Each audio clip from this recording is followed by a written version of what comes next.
I'm Autumn Wilson, 32, and last Christmas changed my life forever.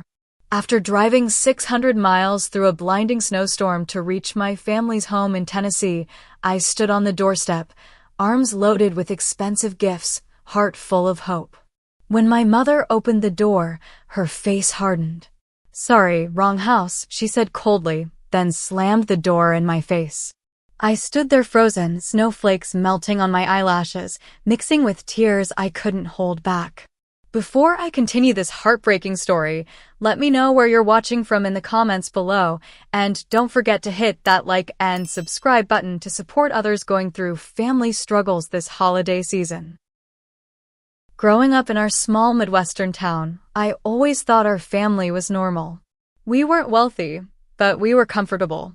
Mom worked as a nurse at the local hospital, and Dad managed the town hardware store. My brother Ethan and I shared a bedroom until I was 11, building blanket forts and whispering secrets long after our bedtime. Those childhood memories still feel like snapshots from someone else's life. Everything changed when I was 13. The arguments between Mom and Dad had been growing more frequent, their voices carrying through our thin walls at night. I'd pull my pillow over my head, trying to block out the sound of Mom crying or Dad slamming doors. One morning, I came downstairs to find Mom at the kitchen table, eyes red but strangely calm. "Your father's moving out," she said simply, stirring her coffee like she was discussing a change in the weather. "He'll still see you kids on weekends." I remember standing there in my pajamas, my world collapsing while the toaster popped up with my breakfast as if nothing had changed. Ethan took it harder than I did. At 11, he still believed our family was unbreakable. He stopped talking for nearly a month after Dad left. 2 years later, Mom introduced us to Richard. He wore expensive suits and drove a car that made our neighbors peer through their curtains. He owned 3 car dealerships across the state and lived in a house twice the size of ours. Mom seemed different around him, laughing more, touching her hair nervously, wearing makeup even on weekdays. "He makes me happy," she told us when she announced they were getting married. "Don't you want me to be happy?" Of course we did. But Richard's arrival marked the beginning of Mom's transformation.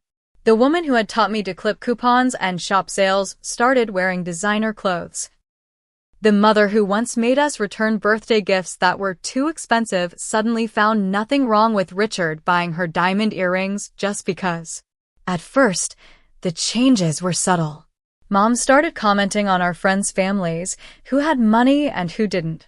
She joined the country club where Richard played golf and began dropping names of important people she'd met there. When I wore my favorite thrift store jeans to dinner, she pulled me aside. "We don't dress like that anymore," she whispered, as if poverty might be contagious. Despite these tensions, I excelled in school. Education became my escape, and I threw myself into academics with everything I had. By senior year, I'd earned a partial scholarship to Northwestern University. Richard offered to pay the difference, but there were strings attached. "Business or pre-law," he said. "No point wasting money on those artsy degrees that won't pay the bills." I chose to take out student loans instead and majored in communications. Mom couldn't understand why I'd choose debt over Richard's help. "Pride won't keep you warm at night," she said. Through college and beyond, I worked multiple jobs while building my career. Entry-level positions led to promotions, and by 28, I had become a marketing executive at a respected Chicago firm. Each step up the ladder came through my own efforts, my own merit. I paid off my student loans early and started building savings. The financial independence felt like armor against my mother's subtle digs about my choices. Christmas remained the one tradition that held our fragmenting family together. Even through the tension, we maintained the ritual of gathering at Mom and Richard's house on Christmas Eve. Last year's celebration had been particularly strained. Mom spent most of the evening showcasing their newly renovated kitchen to her friends while I sat alone with my glass of wine. Richard talked business with his golf buddies, and Ethan arrived late, staying just long enough to exchange gifts before leaving for his girlfriend's family dinner. That awkward Christmas had prompted me to skip Thanksgiving this year. I claimed a work project needed my attention, but the truth was I couldn't bear another holiday of feeling like an outsider in what was supposed to be my family. Mom had seemed almost relieved when I canceled, which stung more than I wanted to admit. But Christmas was different. Christmas was sacred in our family, even after Dad left. So despite the growing distance, I requested time off work, packed my car with carefully selected gifts, and prepared for the 600-mile journey from Chicago to their new home in rural Tennessee.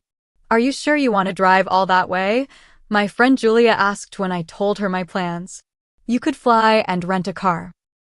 "The drive gives me time to decompress," I explained, though the truth was flying would cut too deeply into the money I'd already spent on gifts. I'd chosen items I knew would impress Mom and Richard, a designer scarf for her, an expensive bottle of scotch for him, and the latest gaming console for Ethan. The day before my departure, I called Ethan to confirm the details. "Mom's going all out this year," he said. "Richard's business partners are coming for Christmas Eve. Just be prepared, okay?" "For what?" I asked, sensing something in his voice. "Nothing specific. You know how she gets around his crowd. Just call me when you're close." That conversation should have been my warning. But I dismissed the uneasy feeling, focusing instead on the possibility that this Christmas might somehow bridge the growing gap between Mom and me. Perhaps my success would finally make her proud. Perhaps this time I would finally feel like I belonged. The first snowflakes began falling just outside Indianapolis, 6 hours into my journey. By the time I crossed into Tennessee, the flurries had transformed into a proper storm, forcing me to reduce my speed to a crawl. Windshield wipers struggled against the onslaught, and my knuckles turned white from gripping the steering wheel. What should have been a 10-hour drive stretched into 14 as I navigated treacherous roads and poor visibility. Almost there, I murmured to myself as I turned onto the private road leading to Mom and Richard's estate. They had moved here last spring, and this would be my first visit to their new home. The property was hidden behind a curtain of towering oaks and manicured hedges, a far cry from the modest suburban house where Mom had raised us after the divorce. The security gate swung open after I pressed the intercom button, and I drove slowly up the winding driveway. The house came into view. A sprawling, colonial-style mansion with white columns and expansive windows glowing with warm light. Christmas decorations adorned every possible surface, professionally installed light displays, life-sized nutcrackers flanking the entrance, and an enormous wreath on the front door. The effect was less cozy Christmas and more holiday showroom. I parked behind a row of luxury vehicles, noticing a catering van among them. Mom had mentioned dinner, but not that it would be catered. I checked my appearance in the rearview mirror, applying fresh lipstick and smoothing my travel-rumpled hair. After 14 hours on the road, I looked exhausted, but there was nothing to be done about the dark circles under my eyes. From the trunk, I retrieved the carefully wrapped presents. The designer scarf for Mom had cost nearly a week's salary, and Richard's rare scotch had required a special order. For Ethan, I'd splurged on the gaming system he'd been talking about for months, but couldn't afford on his teacher's salary. My arms were laden with gifts and my overnight bag as I made my way to the front door, snow crunching beneath my boots. The door chime echoed impressively when I pressed it. Through the decorative glass panels, I could see movement inside, people mingling with drinks in hand, dressed in what appeared to be cocktail attire. My heart sank as I glanced down at my casual travel clothes. No one had mentioned a formal gathering tonight. The door swung open, and there stood my mother. At 54, Patricia Wilson Montgomery looked 10 years younger, her blonde hair professionally colored and styled, her slim figure showcased in an elegant black dress. For a fleeting moment, I saw recognition in her eyes, followed immediately by something else, alarm, then coldness. "Mom, hi. Sorry I'm so late. The weather was terrible and..." Her perfectly manicured hand gripped the door edge. I'm sorry, she interrupted, her voice clipped and unfamiliar. Wrong house. I blinked, certain I'd misheard. What? Mom, it's me. Autumn. Behind her, a group of well-dressed guests turned curiously toward the door. Richard appeared in the hallway, whiskey tumbler in hand, a look of discomfort crossing his face before he quickly retreated. Not tonight, Mom hissed quietly, her smile rigid. We have important guests. I told you we'd do family Christmas tomorrow. No, you didn't. We always do Christmas Eve together. I drove 14 hours too. The door closed in my face, not quite a slam, but firm enough that the message was unmistakable. I stood there, arms still full of gifts, shock rendering me immobile. Through the glass, I watched my mother return to her guests, laughing as if nothing had happened. Numbness gave way to humiliation as I realized a couple walking toward the house had witnessed the entire exchange. They averted their eyes awkwardly as they approached, giving me a wide berth as if my unwantedness might be contagious. Snowflakes accumulated on the gifts in my arms as I fumbled for my phone, nearly dropping everything in the process. I called Mom first, watching through the window as she glanced at her phone, saw my name, and tucked it back into her pocket without answering. Next, I tried Richard, then Ethan. No answer from either. I sent text messages to all three. Mom, I'm outside. Please let me in. Asterisk. Richard, did Mom tell you I wasn't supposed to come until tomorrow? Asterisk. Ethan, where are you? Mom just turned me away at the door. Asterisk. The message to Mom showed as read almost immediately, but no reply came. Richard's remained unread. Ethan's showed as delivered, but not yet seen. 10 minutes passed as I stood in the intensifying snowfall, my humiliation turning to anger, then to a deep, aching hurt that settled in my chest. A catering staff member exited through a side door, giving me a curious look as he loaded empty containers into the van. Excuse me, I called out, desperation overriding dignity. Could you please tell Patricia that her daughter is still waiting outside? The young man looked uncomfortable. I'm sorry, ma'am. We're not supposed to interrupt the party with messages. Defeated, I retreated to my car, dumping the gifts onto the passenger seat. Tears threatened, but I fought them back, focusing instead on the practical problem of where to go. The nearest hotel was 30 minutes away, and in this weather, the drive would be hazardous. I had nowhere else to go in this unfamiliar town. As I sat with the engine running and heat blasting, I noticed my mother appear at one of the large windows overlooking the driveway. Our eyes met briefly before she drew the curtains closed, erasing me from her view as efficiently as she had erased me from her evening. That's when the tears finally came. Hot, angry tears that blurred my vision as I backed out of the driveway. I had no destination in mind, just the desperate need to escape the humiliation of being treated like an unwelcome stranger by my own mother. I drove aimlessly through unfamiliar roads, windshield wipers barely keeping up with the falling snow. My phone rang, Ethan's name lighting up the screen. I pulled into the empty parking lot of a closed gas station to answer. Autumn? Where are you? His voice sounded breathless, worried. Driving around in a snowstorm because our mother just pretended not to know me, I said, unable to keep the bitterness from my voice. She did what? The shock in his tone was genuine. I'm not at the house. I was going to come later after Mom's party thing. She didn't tell me you were coming tonight. She didn't tell me there was a party, I countered. She never said anything about changing our Christmas Eve tradition. There was a pause. Meet me at Denny's off Highway 41. You know where that is? No, but I have GPS. Give me 20 minutes. The Denny's was nearly empty when I arrived, just a few truckers and an elderly couple occupying booths. Ethan was already there, waving from a corner table. At 29, my brother looked older than his years, his dark hair starting to recede slightly, perpetual worry lines etched between his brows. He stood to hug me, and I clung to him a moment longer than usual, fighting back a fresh wave of tears. I ordered coffee, he said as we sat down. You look like you need it. I need something stronger than coffee after what just happened. My hands were still shaking, whether from cold or emotion, I couldn't tell. Ethan ran a hand through his hair, a nervous habit from childhood. I can't believe she turned you away. Actually, no, I can believe it. Things have gotten weird lately. Weird how?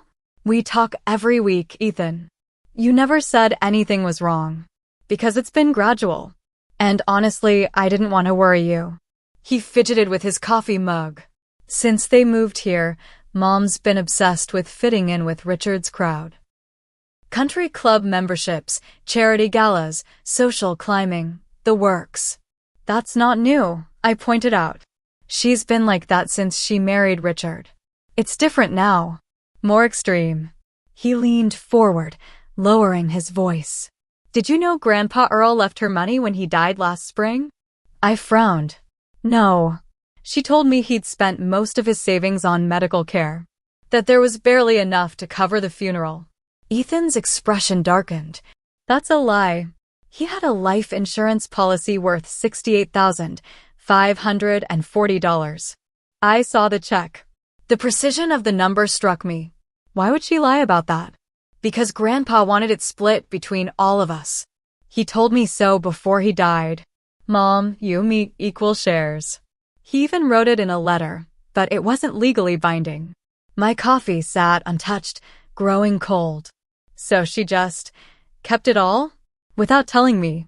Ethan reached into his jacket and pulled out a folded document. I made copies of everything. The insurance payout, Grandpa's letter, the bank deposit. He slid them across the table. I've been trying to figure out how to tell you. The papers confirmed everything, the insurance payout, the deposit into my mother's personal account, and a handwritten letter from our grandfather expressing his wish that the money be shared among his daughter and grandchildren. My hands trembled as I read his familiar handwriting. There's more, Ethan said quietly. She's been telling people you've abandoned the family. That you're too busy with your fancy Chicago job to visit or call. That's absurd. I call her every Sunday. I send cards for every birthday and anniversary. I know. But her new friends don't know that. To them, you're the ungrateful daughter who's too good for her family now. Even some of the extended family believes it. Aunt Carol asked me last month if you were ever going to make amends with Mom. The injustice of it burned in my throat. Make amends for what? Being successful on my own terms?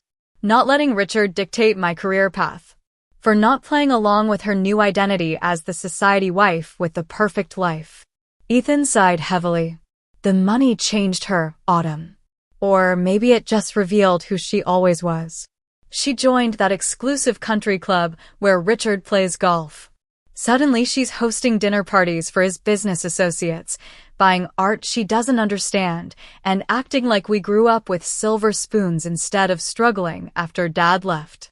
The waitress arrived to take our order, but my appetite had vanished. I requested more coffee, just to have something to hold on to. So what now? I asked after the waitress left. I've driven 600 miles to spend Christmas with a woman who slammed the door in my face. I can't even go to a hotel because my luggage is trapped in my car under all the gifts I bought for people who apparently don't want me around. Ethan reached across the table and squeezed my hand. Stay with me. My apartment's small, but the couch pulls out. We'll figure this out together. As the reality of the situation fully hit me, tears welled up again. I had spent thousands of dollars on gifts and travel, taken precious vacation days, and endured a 14-hour drive through hazardous conditions, all to be treated like an unwelcome intruder by my own mother. I feel so stupid, I whispered, a tear sliding down my cheek. I keep trying to be part of this family, and I keep getting shown that I don't belong. That's not true, Ethan said firmly. You belong with the people who actually care about you. Mom's the one who doesn't deserve to have you in her life. We sat in that Denny's for nearly 3 hours, Ethan filling me in on all the changes in our mother's behavior over the past year. How she had started referring to Ethan and me as her first family when talking to her new friends, as if we were a practice round before her real life began. How she had redecorated their new home without a single family photo that included our father or our original house. How she had begun criticizing my career choices to anyone who would listen, painting herself as the concerned mother of a daughter who refused her help. By the time we left, the snow had stopped and something had hardened inside me. The hurt was still there, a raw wound beneath my ribs, but now it was accompanied by a cold clarity. For years, I had been chasing the approval of a woman who had chosen status over her own children. It was time to stop running that race. Ethan led me to his modest apartment, helping me bring in the gifts I'd so carefully selected.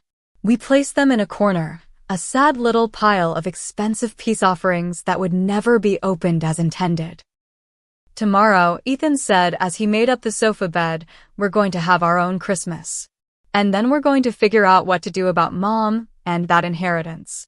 For the first time since arriving in Tennessee, I felt a small spark of warmth. Not everything was lost. I still had my brother. And perhaps that was family enough. I woke up on Ethan's pull-out couch to the smell of coffee and the sound of him rummaging in the kitchen. Sunlight streamed through windows that had no curtains, illuminating the modest one-bedroom apartment where my brother had lived since becoming a high school English teacher 3 years ago. The contrast between his simple home and our mother's mansion couldn't have been more stark. "Morning," he called, noticing I was awake. "I'm making eggs. It's pretty much all I have besides cereal." "Eggs sound perfect."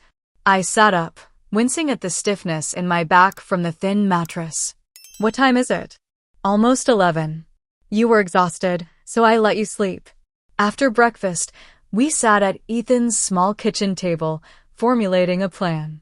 Despite my initial instinct to avoid further confrontation, Ethan convinced me we needed to address the situation directly.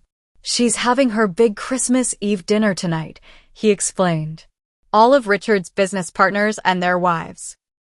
She's been planning it for months. And you think we should crash it?" The idea made my stomach tighten with anxiety. "Not crash. I'm still invited. I'll just bring you as my +1. His smile was mischievous. "She won't make a scene in front of her precious guests." I wasn't so sure. After yesterday's door-slamming incident, I wouldn't put anything past her. But the alternative, slinking away without confronting her lies, felt worse. We spent the afternoon preparing. I retrieved my luggage from the car and changed into the outfit I'd packed for Christmas dinner, a deep green wrap dress that I knew looked good on me. Ethan put on a button-down shirt and the only tie he owned, a gift from his students last year with tiny Shakespeare quotes printed on it.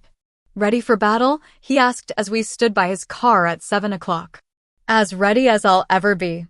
The drive to Mom and Richard's estate felt surreal. 12 hours ago, I'd been turned away from this very house. Now I was returning like some avenging spirit, determined to expose the truth. The driveway was even more crowded than the previous night. Luxury cars lined up like soldiers.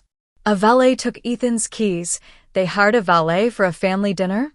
I whispered incredulously, and we approached the front door.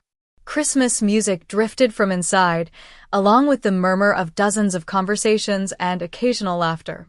Ethan squeezed my hand reassuringly before ringing the doorbell.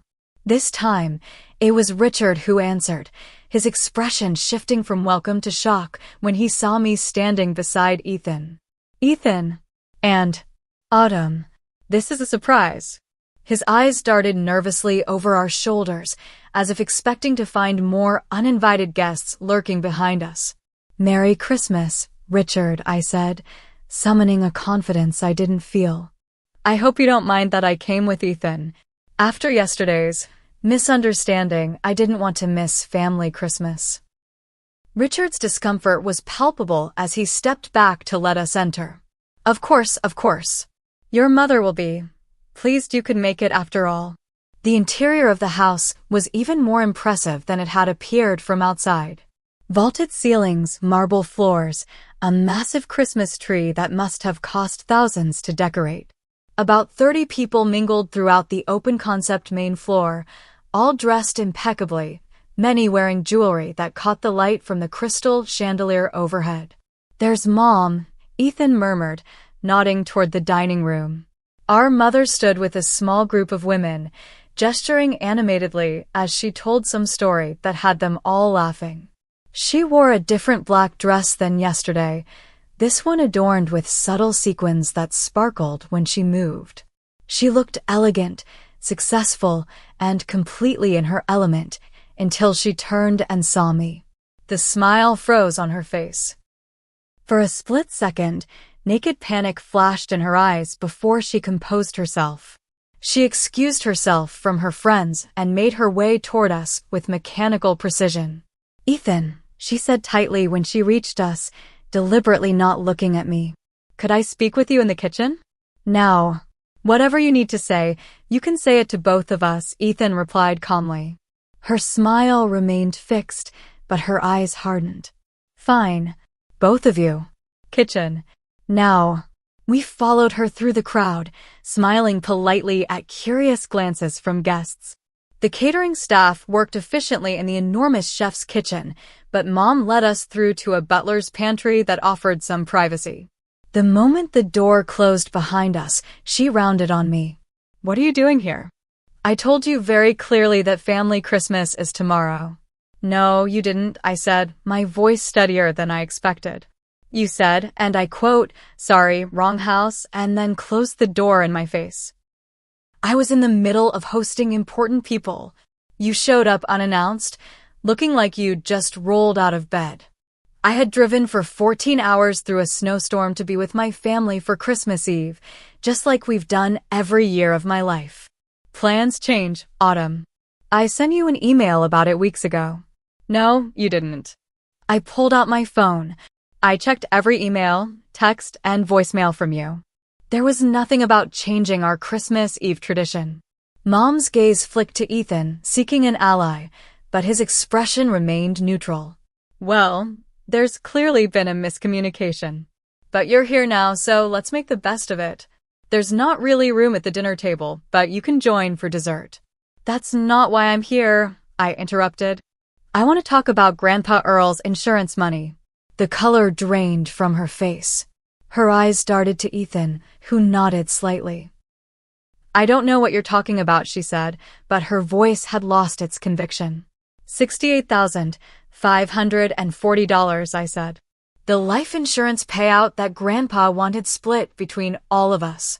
The money you kept for yourself while telling me there was nothing left after his medical bills." "That's a family matter we can discuss tomorrow," she hissed, glancing nervously at the door. "This is hardly the time or place." "Why have you been telling people I abandoned the family?" I pressed on. "Why lie about me not calling or visiting when I've done everything possible to maintain our relationship?" Richard entered the pantry, closing the door quietly behind him. "Everything okay in here?" "The Andersons were asking about you, Patricia." "Everything's fine," Mom said quickly. "Just a small family disagreement. About Grandpa's inheritance," I added, watching Richard's expression. "Did you know about that, Richard?" "About how Grandpa wanted it split between all of us." A flicker of discomfort crossed his face. "That's between your mother and you kids.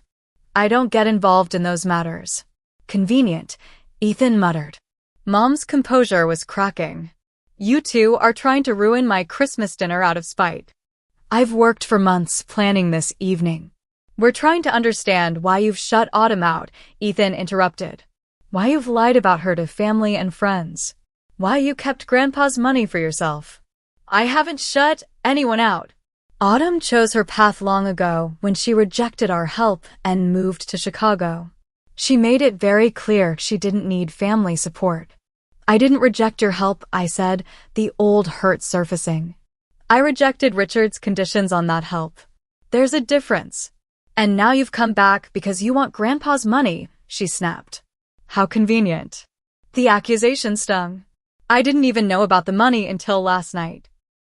I came back because it's Christmas, and I foolishly thought my own mother would want to see me.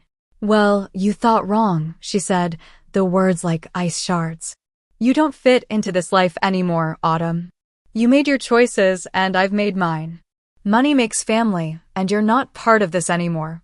The statement hung in the air, its cruelty reverberating in the small space. Richard looked away, unwilling to meet my eyes. Ethan's face flushed with anger. Jesus, Mom, he said softly. Do you even hear yourself?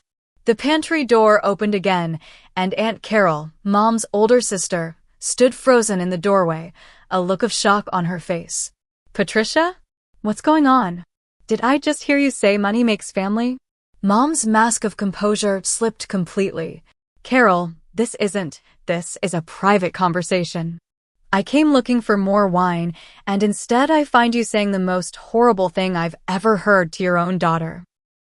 Aunt Carol stepped fully into the pantry, closing the door behind her. What is wrong with you, Patricia? And what's this about Dad's insurance money? The next 20 minutes were chaos as the truth spilled out from all sides. Aunt Carol's outrage when she learned about the inheritance. Richard's uncomfortable admission that he'd known about the money all along. Mom's increasingly desperate attempts to justify her actions. Through it all, I stood in stunned silence, watching the careful facade of my mother's perfect life crumble in real time. I think we should go, Ethan finally said, placing a protective hand on my shoulder. This isn't solving anything tonight. I nodded, emotionally exhausted. As we turned to leave, Mom grabbed my arm. If you walk out that door, don't bother coming back tomorrow, she said, her voice shaking with either rage or fear. I couldn't tell which. I mean it, Autumn. This is your last chance to be part of this family. I looked at her. Really looked at her, and for the first time saw not my mother, but a stranger. Someone so consumed by appearances and status that she'd sacrifice her own children to maintain the illusion. You're right about one thing, I said quietly. Money does make your family, but it doesn't make mine. With that, Ethan and I walked out of the pantry, through the crowded house full of oblivious guests, and into the cold night air. Behind us, the perfect Christmas Eve dinner continued, but something irreparable had broken inside that house. And strangely, despite the tears streaming down my face, I felt lighter than I had in years. Christmas morning dawned clear and cold. I woke in a modest hotel room. Ethan had insisted on paying for it after we left Mom's house, saying I deserved one night in a real bed after everything that had happened. We had agreed to meet for breakfast, but I had one call to make first. Martin Greenberg had been our family lawyer for as long as I could remember. He had handled my parents' divorce, helped me with the paperwork for my first apartment lease, and most recently, managed my grandfather's estate. If anyone would know the legal details of the inheritance situation, it would be Martin. I wasn't sure he'd answer on Christmas morning, but to my surprise, he picked up on the third ring. Autumn Wilson, he said warmly. Merry Christmas. This is unexpected. Merry Christmas, Martin. I'm sorry to bother you on the holiday. Nonsense. What can I do for you? I took a deep breath. I need to know about my grandfather's life insurance policy. The one that paid out to my mother earlier this year. There was a pause. I see. May I ask why you're inquiring about this now? Because I just found out about it yesterday. Mom told me there was no money left after Grandpa's medical expenses. Martin's sigh was audible through the phone. I was afraid something like this might happen. Your grandfather was very clear about his wishes, but unfortunately, he didn't make them legally binding. So she had the right to keep all the money? Legally speaking, yes. The policy named your mother as the sole beneficiary. However, your grandfather left a letter with me expressing his wish that the proceeds be divided equally between your mother, you, and your brother. I provided that letter to your mother when the insurance paid out. My grip tightened on the phone. And there's nothing that can be done about it now? Well, Martin said slowly, that depends on what you want to accomplish. The money is legally hers, but if there's evidence she acknowledged your grandfather's wishes and agreed to honor them, we might have grounds to challenge her control of the funds. What kind of evidence? Emails, texts, recorded conversations where she confirmed she would split the money. Anything that shows she recognized your claim to a portion of the inheritance. I thought of the copies Ethan had made, the insurance document, Grandpa's letter, the bank deposit. I need to check with my brother, but I think we might have something. What would be the next step? If you're serious about pursuing this, we could file for an emergency injunction to freeze the funds until the matter is resolved. It's an aggressive move, especially on Christmas, but if you're concerned, she might spend the money quickly. She's already spending it, I said, thinking of the lavish Christmas party and the clear signs of extravagant living. How quickly could this happen? I could file the paperwork electronically today. It's Christmas, so a judge might not review it until tomorrow, but given the circumstances and the relatively modest sum involved, we might get lucky. By the time I met Ethan for breakfast at a local diner, I had made my decision. We compared notes on what evidence we had, and Ethan revealed the crucial piece, a text message from Mom sent 3 months ago, acknowledging that she would take care of Grandpa's wishes soon. In response to Ethan asking when we would receive our portions of the inheritance. That might be enough, I said. Martin thinks we can at least freeze the money while the legal questions get sorted out. Ethan pushed his eggs around his plate. Are you sure you want to do this? It's going to make the rift with Mom even worse. What rift could be worse than her telling me I don't belong in the family anymore? That money makes her family and I'm not part of it? The pain was still fresh, the words echoing in my mind. Besides, this isn't about the money. It's about her lying to us, hiding Grandpa's wishes, and using his inheritance to fund her social climbing while telling everyone I've abandoned the family. You're right, he sighed. I just hate that it's come to this. After breakfast, I called Martin back and gave him the go-ahead. Within an hour, he had emailed me documents to digitally sign, and by early afternoon, the emergency petition had been filed. All we could do now was wait. Back at the hotel, I tried to salvage some semblance of Christmas spirit. Ethan and I exchanged the gifts we'd brought for each other, a leather messenger bag for him, a pair of wireless headphones for me. We ordered Chinese food and watched It's a Wonderful Life on the hotel TV, trying not to think about the family dinner happening across town without us. My phone rang around 6 o'clock. It was Aunt Carol. Autumn, honey, how are you holding up? I'm okay. Better than expected, actually. I've been thinking about you all day.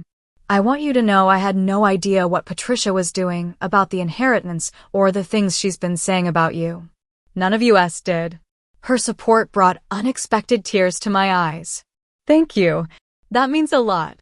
I couldn't stay at that dinner last night after what I heard. I told Patricia exactly what I thought of her behavior and left. Several others did too, once they understood what had happened.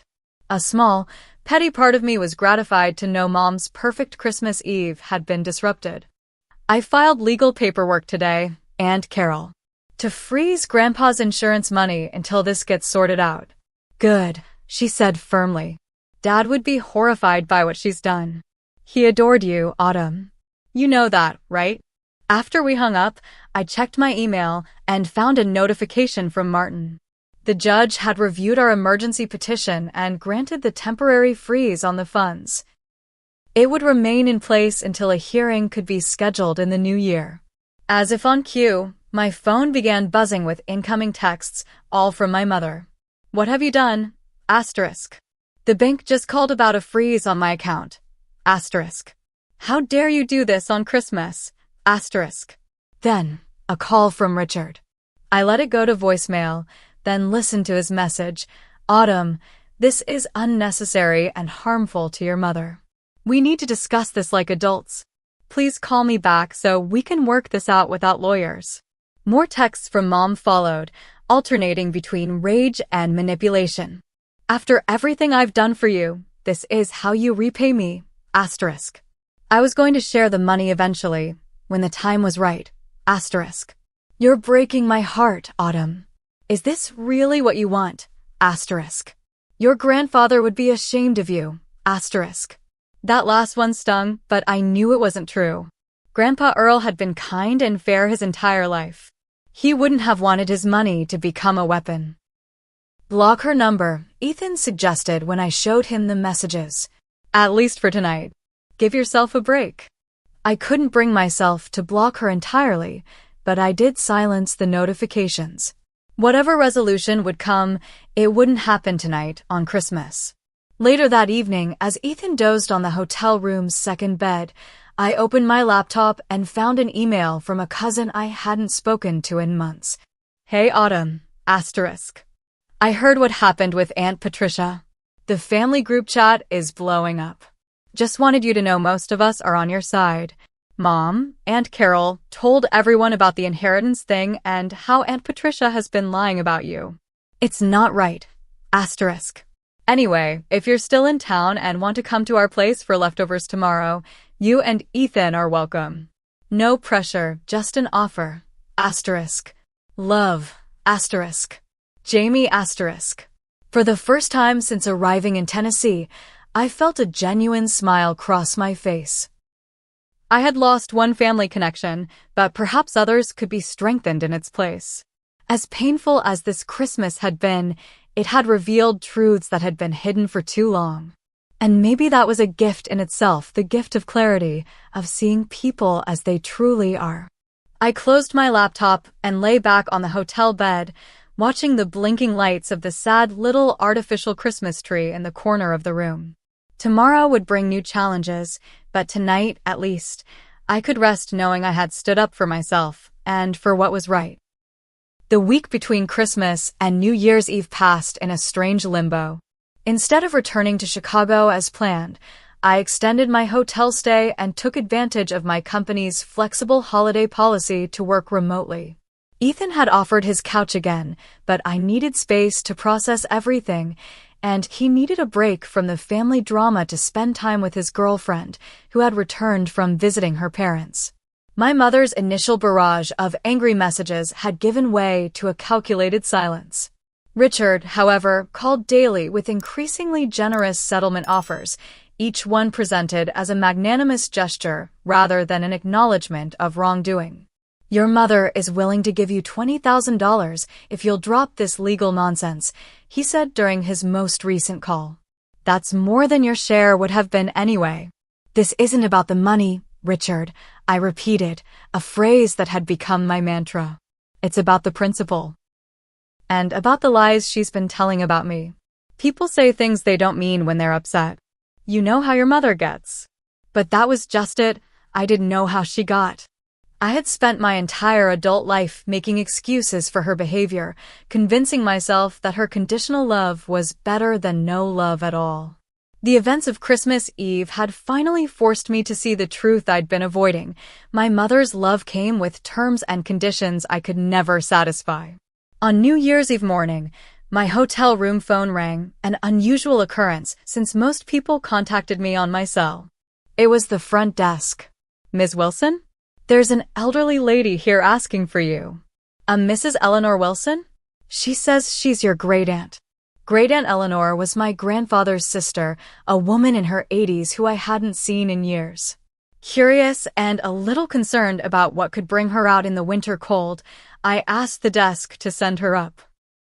She appeared at my door minutes later, a tiny figure bundled in a red wool coat, her white hair perfectly set despite the wind outside. Autumn, dear, she said, accepting my hug with surprising strength for someone her age. I hope you don't mind the intrusion. Carol told me you were staying here. Not at all. Please, come in. Can I get you some coffee or tea? Tea would be lovely. As I prepared the hotel room's modest coffee maker to heat water, and Eleanor settled into the room's only armchair, removing her gloves with deliberate care. I've been hearing quite a story about Patricia and Earl's insurance money, she said without preamble. Is it true she kept it all for herself? I nodded, pouring hot water over the tea bag in a paper cup. She did. And she told me there was no money left after Grandpa's medical expenses.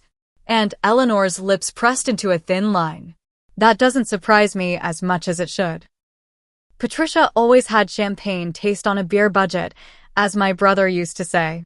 When she married that car dealer, I warned Earl she might change. She accepted the tea with a nod of thanks. I didn't come just to gossip about your mother, though. I brought you something.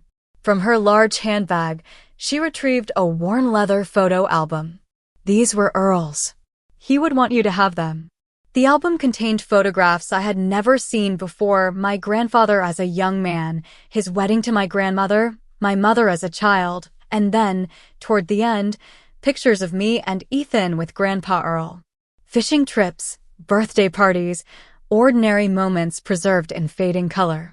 He was so proud of you, Aunt Eleanor said, pointing to a photo of me at my high school graduation, Grandpa beaming beside me.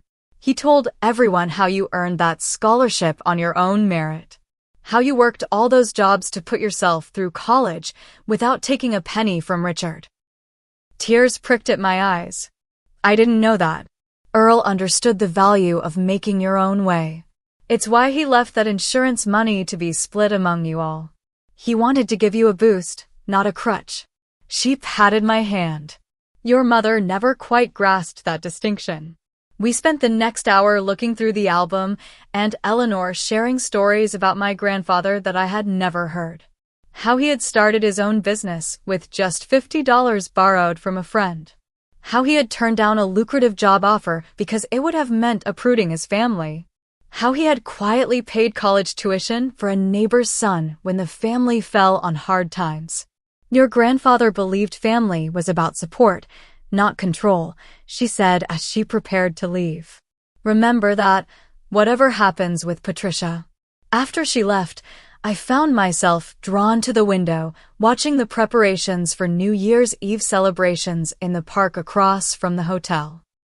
Families setting up picnic blankets, teenagers throwing frisbees, couples walking hand in hand, ordinary people living ordinary lives, unaware of the dramas unfolding around them.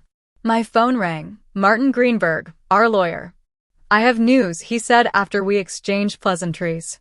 The judge has scheduled a hearing for January 5th. But more importantly, I've been in discussions with your mother's attorney. She hired an attorney? Somehow this made everything more real. Yes, and here's the interesting part. Her lawyer has indicated she might be willing to settle, to divide the money as your grandfather intended, if we can keep this out of court. Why the sudden change of heart? Martin's voice took on a diplomatic tone. It seems several family members have expressed their disappointment in her actions, and there may be some concern about how this would look to her new social circle if it became public.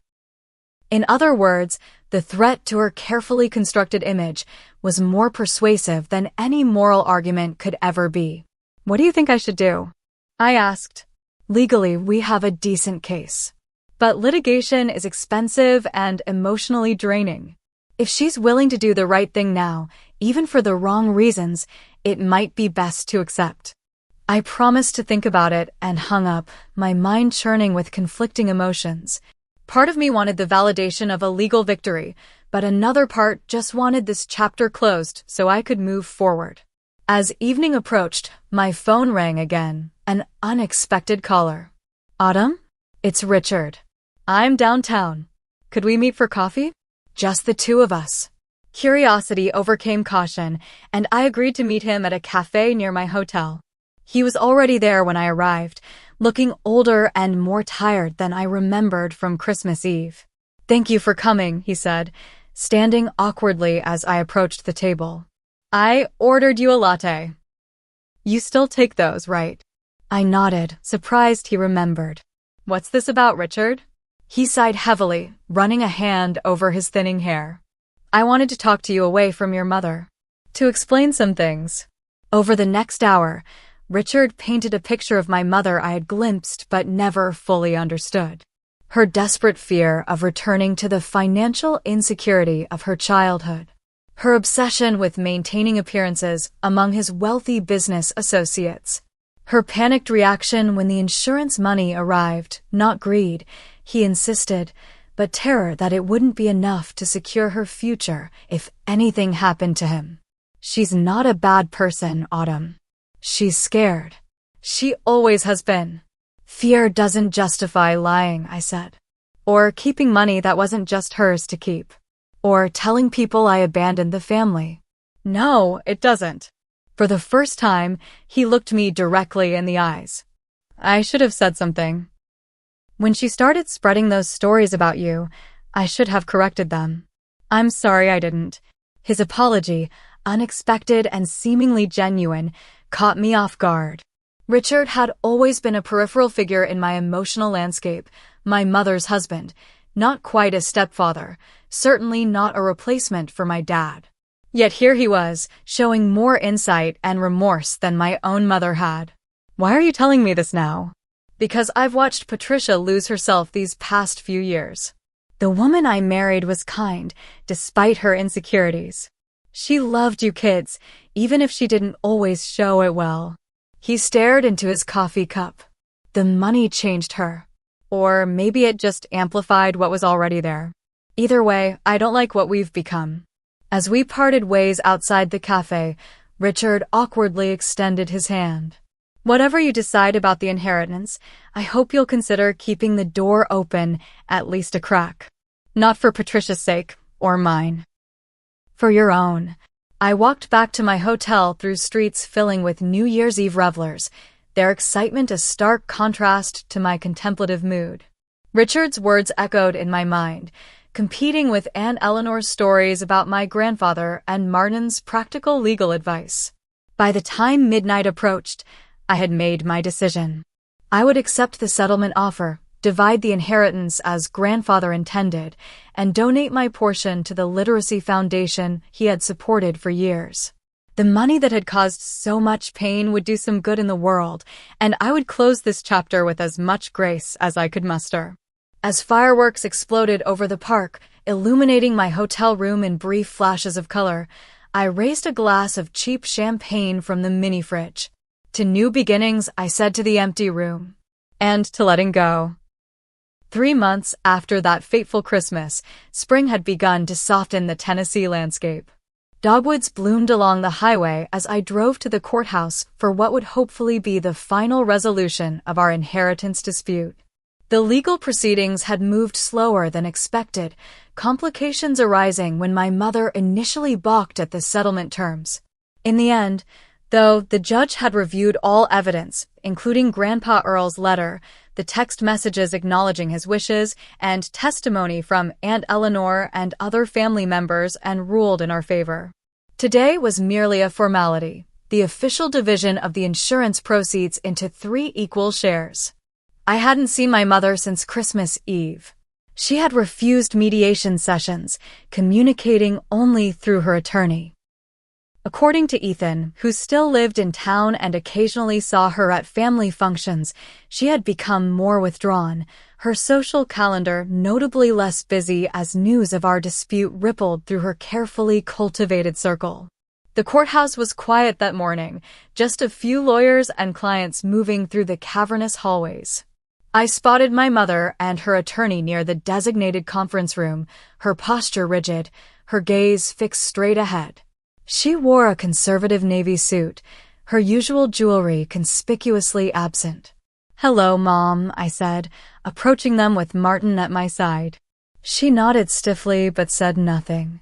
The proceedings themselves were anticlimactic, papers signed, accounts verified, perfunctory congratulations from the attorneys.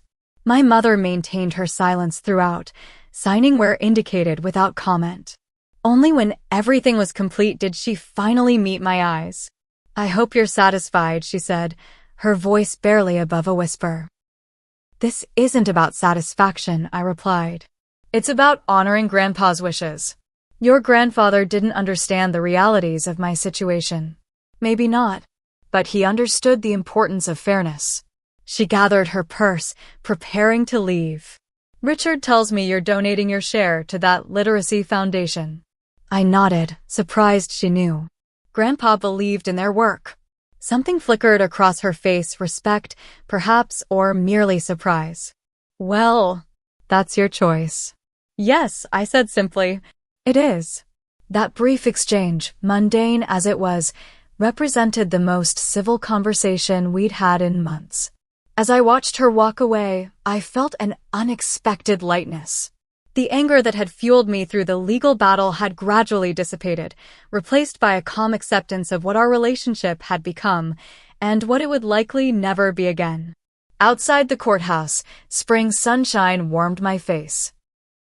I had taken a week's vacation to handle the legal matters, but instead of immediately returning to Chicago, I had plans to stay with Ethan for a few days. Our relationship had deepened through this ordeal, weekly phone calls evolving into genuine friendship beyond our shared childhood memories. "How'd it go?" Ethan asked when I arrived at his apartment that afternoon.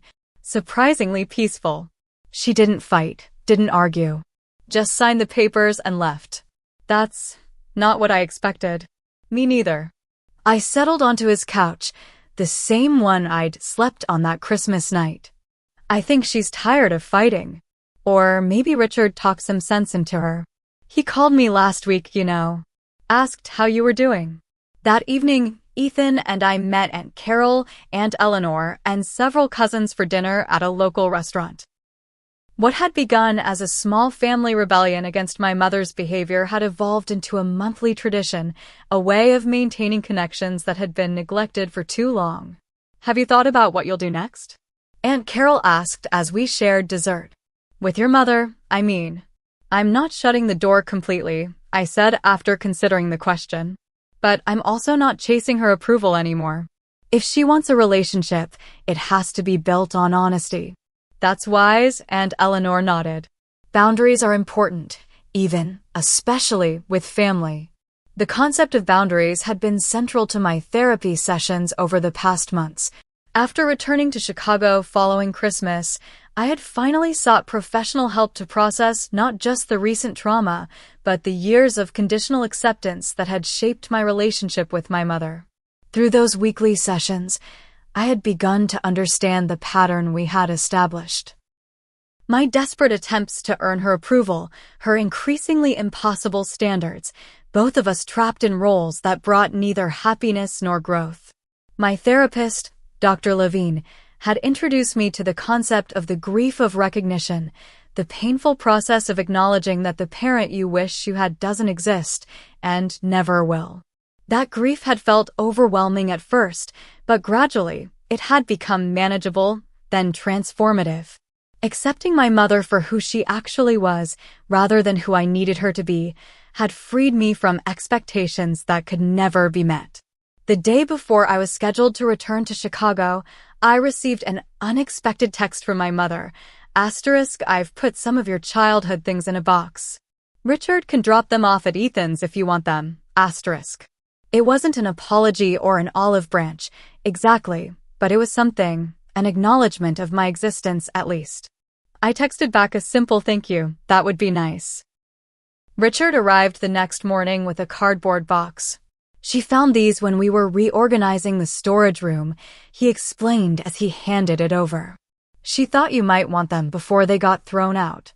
Inside were photo albums from my childhood, school projects my mother had saved, my high school yearbooks, and a small jewelry box containing the necklace my grandfather had given me for my 16th birthday, an item I had thought lost during one of their moves. "Thank you for bringing these," I said, genuinely touched by the gesture, however small. Richard shifted uncomfortably on Ethan's doorstep. "She's seeing someone. A therapist, I mean." It was my suggestion, after everything that happened. "I can't say she's had any major breakthroughs, but it's a start." That information stayed with me on the flight back to Chicago, a complicated emotion somewhere between hope and skepticism taking root. I didn't expect dramatic changes or tearful reconciliations. But maybe, over time, something healthier could grow from the ashes of our old relationship. Back in my Chicago apartment, I set up the photo albums on my bookshelf and placed my grandfather's necklace in my jewelry box. Small pieces of my history reclaimed and reincorporated into my present life. That evening, I called Ethan to let him know I'd arrived safely. "I've been thinking," I said after we caught up. "What if you came to Chicago for Christmas this year? We could start some new traditions." "I'd like that," he replied. Actually, Melissa might come too, if that's okay. Things are getting pretty serious between us. Of course it's okay. The more the merrier. After we hung up, I sat by my window, watching the Chicago skyline sparkle in the evening light. The city that had once represented my escape now felt like home in a way it never had before, not because I was running from something, but because I had chosen it, claimed it as my own.